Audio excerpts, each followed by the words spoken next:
Hello दोस्तों, नमस्कार। आज का टॉपिक है करंट अफेयर्स का। चलिए आज का करंट अफेयर्स एक मोटिवेशनल क्वेट के साथ शुरू करते हैं। मोटिवेशनल क्वेट है, जिस व्यक्ति में सफलता के लिए आस है और आत्मविश्वास है, वही व्यक्ति उच्च शिखर पर पहुंचते हैं। तो चलिए करंट अफेयर्स देखते हैं। पहला है, भारत के किस केंद्र शासित प्रदेश में ज्ञान कुंभ की शुरुआत हुई है? तो ऑप्शन डी, पांडिचेरी। पांडिचेरी में 21 नवंबर से 3 दिन की राष्ट्रीय एकेडमी संगोष्ठी ज्ञान कुंभ की शुरुआत हुई है। शिक्षा, संस्कृति, उत्थान उपन्यास ने पांडिचेरी विश्वविद्यालय और अखिल भारतीय तकनीकी शिक्षा परिषद के सहयोग से इसका आयोजन किया गया है। नेक्स्ट है, अंतर्राष्ट्रीय सौर संगठन का 104वां पूर्ण सदस्य देश कौन बना है? तो ऑप्शन ए, अर्मेनिया। अर्मेनिया अंतर्राष्ट्रीय सौर संगठन का 104वां पूर्ण सदस्य बना है। आपको बता दें कि अंतर्राष्ट्रीय सौर संगठन कार्बन मुक्त भविष्य के लिए सौर ऊर्जा को बढ़ावा देने वाला एक वैश्विक अंतर सरकारी संगठन है। नेक्स्ट है, आगामी अंतर्राष्ट्रीय सहकारिता संगठन के वैश्विक सम्मेलन का आयोजन कहाँ किया जाएगा? तो ऑप्शन डी, नई दिल्ली। आगामी अंतर्राष्ट्रीय सहकारिता संगठन का वैश्विक सम्मेलन 25 नवंबर 2024 से नई दिल्ली के भारत मंडप में आयोजित किया जाएगा। प्रधानमंत्री नरेंद्र मोदी इस सम्मेलन का उद्घाटन करेंगे। पहली बार विश्व संघीयता सहकारिता सम्मेलन और महासभा भारत में आयोजित की जा रही है। नेक्स्ट है, भारत और किस देश के बीच सैन्य विमानों के लिए हवा में ईंधन भरने के लिए समझौता हुआ है? तो ऑप्शन सी, ऑस्ट्रेलिया। हाल ही में ऑस्ट्रेलिया और भारत के रॉयल ऑस्ट्रेलियाई वायु सेना और भारतीय सशस्त्र बल को हवा में ईंधन भरने में सक्षम बनाने के लिए एक व्यवस्था पर हस्ताक्षर किए हैं। नेक्स्ट है, हाल ही में अमूर बाज उत्सव किस राज्य में मनाया गया? Option B, Manipur. मणिपुर के तोंगलोंग जिले में 21 नवंबर को अमूर बाज उत्सव हर्षोल्लास के साथ मनाया गया। बता दें कि तोंगलोंग जिला प्रशासन और राज्य वन विभाग और वर्षा वन क्लब ने इस उत्सव का आयोजन किया था। नेक्स्ट है, आईसीसी पुरुष T20 अंतर्राष्ट्रीय खिलाड़ी रैंकिंग में किसे शीर्ष स्थान प्राप्त हुआ है? तो option B, Hardik Pandya. ICC पुरुष T20 अंतर्राष्ट्रीय क्रिकेट रैंकिंग में भारत के हार्दिक पांड्या ऑलराउंडर श्रेणी में पहले स्थान पर पहुंच गए हैं, जबकि भारत के तिलक वर्मा बल्लेबाज की श्रेणी में तीसरे स्थान पर और सूर्य कुमार यादव चौथे स्थान पर हैं। नेक्स्ट है, खेलो इंडिया यूथ गेम 2025 किस राज्य में आयोजित किया जाएगा? तो ऑप्शन सी, बिहार। खेलो इंडिया यूथ गेम अप्रैल 2025 में बिहार में आयोजित किया जाएगा। नेक्स्ट है, विश्व दर्शन दिवस हर वर्ष किस तारीख को मनाया जाता है? तो ऑप्शन बी, नवंबर के तीसरे गुरुवार को मनाया जाता है। विश्व दर्शन दिवस हर वर्ष नवंबर महीने के तीसरे गुरुवार को मनाया जाता है। इस वर्ष विश्व दर्शन दिवस 21 नवंबर को मनाया गया। यह यूनेस्को द्वारा घोषित एक अंतर्राष्ट्रीय दिवस है। इसे पहली बार 21 नवंबर 2002 को मनाया गया था।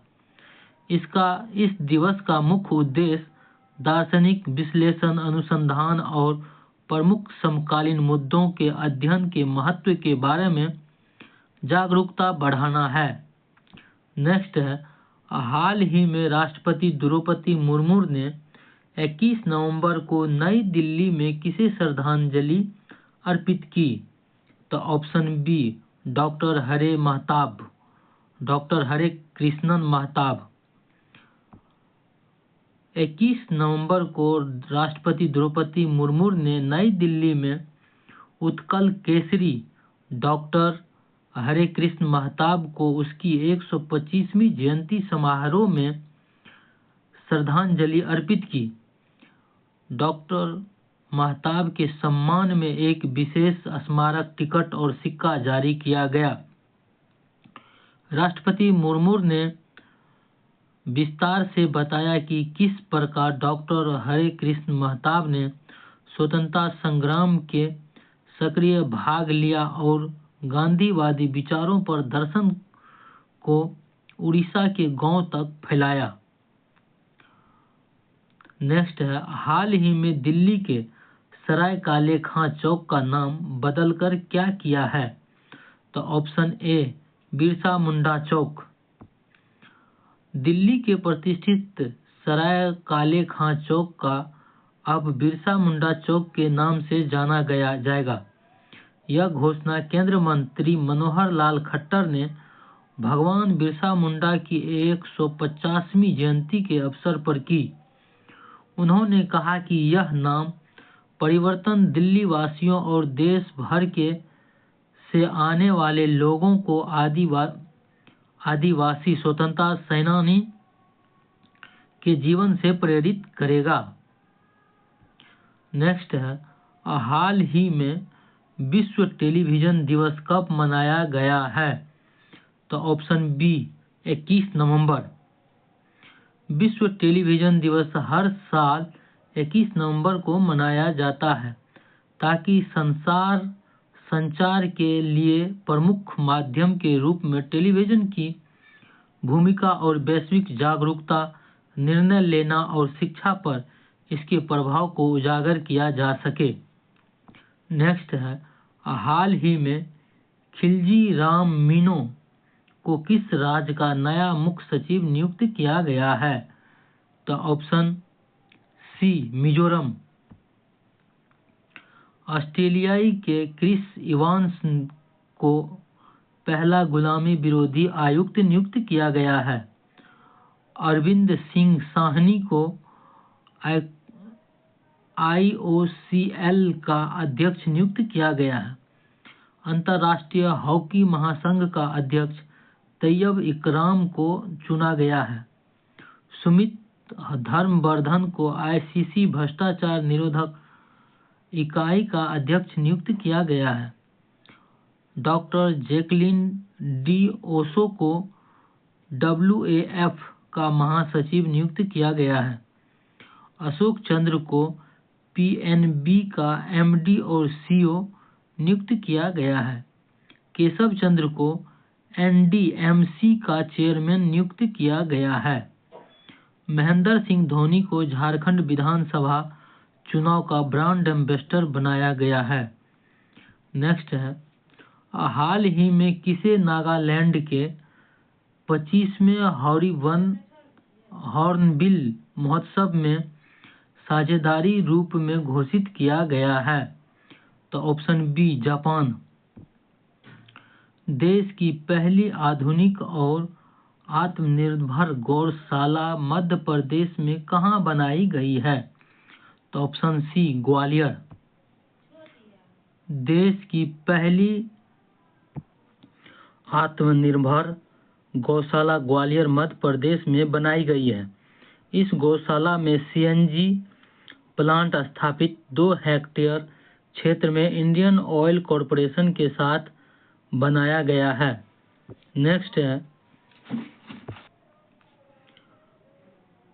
ASEAN Bharat network of think tank का 8वां गोलमेज सम्मेलन 2024 का आयोजित हुआ। तो ऑप्शन बी सिंगापुर।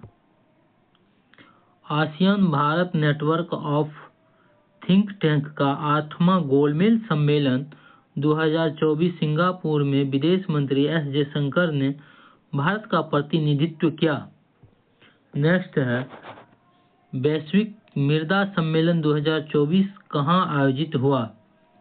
तो ऑप्शन बी नई दिल्ली। विश्व मृदा सम्मेलन 2024 का सम्मेलन पूसा नई दिल्ली में आयोजित हुआ। इसके उद्घाटन सत्र को केंद्रीय कृषि मंत्री शिवराज सिंह चौहान ने वीडियो कॉन्फ्रेंस के माध्यम से संबोधित किया। नेक्स्ट है कोल इंडिया लिमिटेड का मुख्यालय कहाँ स्थित है? तो ऑप्शन डी कोलकाता। कोल इंडिया स्थापना 1975 में किया गया था। यह कोयला मंत्रालय के अधीन कार्य करता है। इसका मुख्यालय कोलकाता में है। यह एक महारत्न कंपनी है। यह विश्व की सबसे बड़ी कोयला उत्पादन खनन कंपनी है। कोल इंडिया ऊर्जा उत्पादन के रूप में अपनी मुख्य भूमिका के अलावा देश के सामाजिक विकास में भी योगदान देती है। यह भारत के कुल कोयले का 80% से अधिक उत्पादन करता है और देश में कुल कोयला आधारित बिजली उत्पादन में 70% का योगदान देता है। नेक्स्ट है हाल ही में ग्रीन वर्ल्ड अवार्ड 2024 से किसे सम्मानित किया गया है? तो ऑप्शन सी कोल इंडिया लिमिटेड को। हाल ही में कोल इंडिया लिमिटेड को लंदन में ग्रीन वर्ल्ड अवार्ड 2024 से सम्मानित किया गया है। नेक्स्ट है कबीरा झील का निर्माण किस नदी पर किया गया है? तो ऑप्शन बी जिम्बाब्वे नदी। इसका निर्माण 1955 से 1959 के बीच जिम्बाब्वे नदी पर बांध बनाकर किया गया था। यह जिम्बाब्वे और जिम्बाब्वे की सीमा पर स्थित है। इसका आयतन की दृष्टि से विश्व की सबसे बड़ी मानव झील निर्मित झील या जलाशय के रूप में जाना जाता है। दोस्तों वीडियो अच्छा लगे तो लाइक और चैनल को सब्सक्राइब कर दोस्तों में शेयर जरूर करें। Thank you for watching this video. मिलते हैं अगले वीडियो में, तब तक के लिए जय हिंद।